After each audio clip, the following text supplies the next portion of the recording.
The door to the EU remains locked for Serbia, with no clear prospect as to when it might be opened. And while Belgrade keeps these aspirations for EU membership alive, it's also enhancing ties with Russia. At home, President Aleksandar Vučić is facing protests over corruption and media freedom. Well, to discuss all these issues with me in Davos, I'm joined by President Vučić. Thanks very much for joining us here.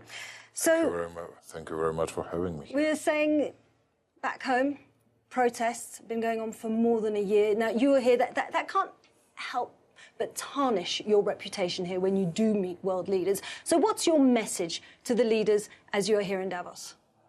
I have no big problems with protests. That's a democratic way of expressing political stances, political attitudes. We allowed our political opponents to organize protests for more than a year, but according to the latest polls, our numbers are up. Their numbers are very small, and just for your people to know, it's about 53% for us and 8.5% for them. There will be parliamentary elections held this year. We'll have parliamentarian elections by the end of April this year, and it's okay. It happens all over the world, and it's good to have it because you always have a chance to face your politics with the politics of the others. But you won't be able to face the politics of the others because the opposition is saying they might well boycott that poll. And so ultimately, would that not delegitimise that vote? No, because we'll have a big turnout anyway, much bigger than many people might expect. It's their right whether they're going to boycott, whether they're going to participate in elections. We did our best really to meet all their demands, all demands of European Union, to deliver on it on election conditions, and well, it's up to them.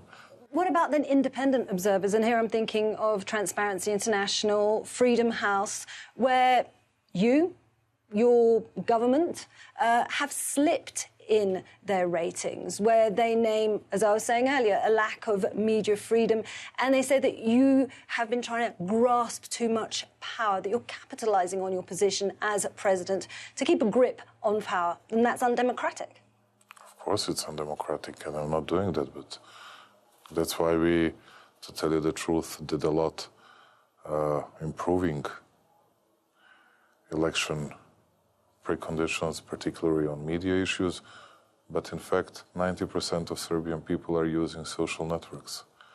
And there are no restrictions, no restraints on that. But you know, if you define everything, if you define politics through media, and that's the only important issue, you need to lose. But it's one of the pillars of democracy. Having a free media is one of the pillars of democracy. And when you have outside It's one of the pillars of democracy, but it's not a content of politics. And the content of politics is more important. You're going to be meeting members of the Trump administration amid concern over rising instability in the Balkan region. What will you be telling them? I would say many thanks, because they did together with us that establishment of a direct flight between Belgrade and Pristina. I would say many thanks to Mr. O'Brien, to Richard Granell, and that's what we do together. So that's in the agreement stage. When will those flights actually resume? It's not about resumption, but I think that it'll be established in a month to come. Obviously, this is key to your relations with Kosovo. And if we look to your EU accession hopes, can you look to, realistically, a normalisation of relations with Kosovo, given the tension between your two territories? Serbia is not very enthusiastic, but we are still committed towards our EU path, because we don't see the real alternative to that path, and that's of an utmost significance for Serbian people, for Serbian state. But you know, we are on that path for already 20 years. I think, apart from Turkey, not a single country have been waiting so many years. So why do you see that you're having to wait so long, then? Some people might say that there were a lot of our mistakes, but I would agree with you saying that it was mainly because of Belgrade-Pristina relationship. But at the same time, even today I discussed that not only with European officials, but with Mike Pompeo as well.